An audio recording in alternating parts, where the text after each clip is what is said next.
हैं कि इस सृष्टि की रचना किसने की और पहले मनुष्य को कैसे बनाया गया। आज की यह वीडियो बहुत ज्यादा खास है और सच्चाई पर आधारित है। ये कोई माइथोलॉजी या फिर मनगढ़ंत कहानी नहीं है। आखिर किसने हमको बनाया और जीवन और मृत्यु को किसने ठहराया, जानने के लिए देखिए ये पूरा वीडियो। फिर परमेश्वर ने देखा सबके जोड़े थे, पशु पक्षी जानवर, मगर आदि मानव का कोई जोड़ा न था। आदम का अकेला रहना अच्छा नहीं है। मैं इसके लिए एक ऐसा सहायक बनाऊंगा जो इससे मेल खाए।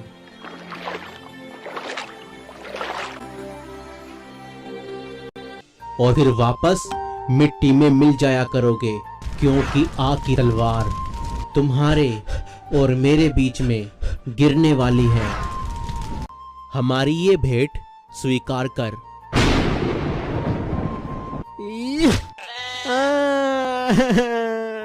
केन, अब तुम भी अपनी भेंट वेदी पर रखो। परमेश्वर ने केन की भेंट। आरंभ में कुछ नहीं था, कुछ भी नहीं, सब कुछ शून्य था। न जीव न जंतु और न ही कोई प्राणी था। न सूरज न चांद न तारे, न जल न हवा, कुछ भी नहीं था। बस एकमात्र परमेश्वर था। और उसने कहा, उजियाला हो। और उजियाला हो गया। और तब परमेश्वर ने संपूर्ण सृष्टि की रचना की। परमेश्वर ने पृथ्वी और उसमें जो कुछ है उसे रचा। और परमेश्वर ने तरह तरह के जीव जंतु और पशु और पक्षी बनाए।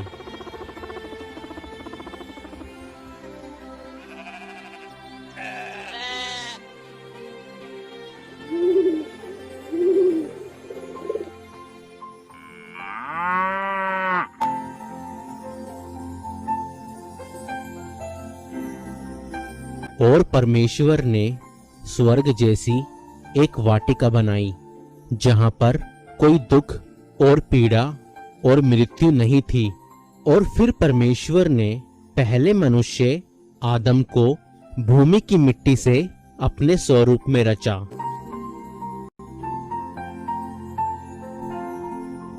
और उसके नथनों में जीवन का श्वास फूका और आदम जीवित प्राणी बन गया। और परमेश्वर ने आदम को उस वाटिका के अंदर रखा और उससे कहा, आदम, यह सारी सृष्टि मैंने तुम्हारे लिए रची है और तुमको सृष्टि के लिए रचा है। तुम हर एक वृक्ष का फल खा सकते हो, केवल इस वृक्ष को छोड़कर। यह भले और बुरे के ज्ञान का वृक्ष है, अच्छाई और बुराई के ज्ञान का। अच्छाई और बुराई का ज्ञान हो जाने पर भी मनुष्य भागेगा बुराई की तरफ। यह मेरा आदेश है, यदि इस वृक्ष का फल खाओगे तो मृत्यु को प्राप्त हो जाओगे। फिर परमेश्वर ने देखा सबके जोड़े थे, पशु पक्षी जानवर, सबके जोड़े थे, मगर आदि मानव का कोई जोड़ा न था। आदि मानव अकेला था। फिर परमेश्वर ने कहा, आदम का अकेला रहना अच्छा नहीं है। मैं इसके लिए एक ऐसा सहायक बनाऊंगा जो इससे मेल खाए। तब परमेश्वर ने आदम को भारी नींद में डाल दिया। जब वो सो गया तब परमेश्वर ने आदम की एक पसली निकालकर उससे नारी की रचना की।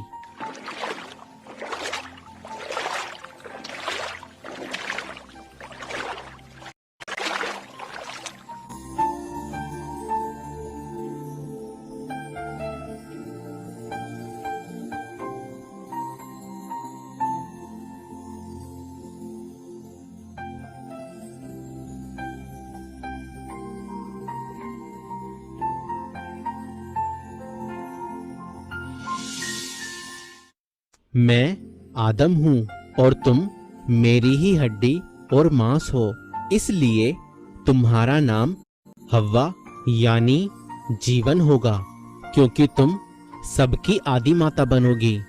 और मैं तुम्हें नारी कहूंगा, क्योंकि तुम नर में से ही निकली हो।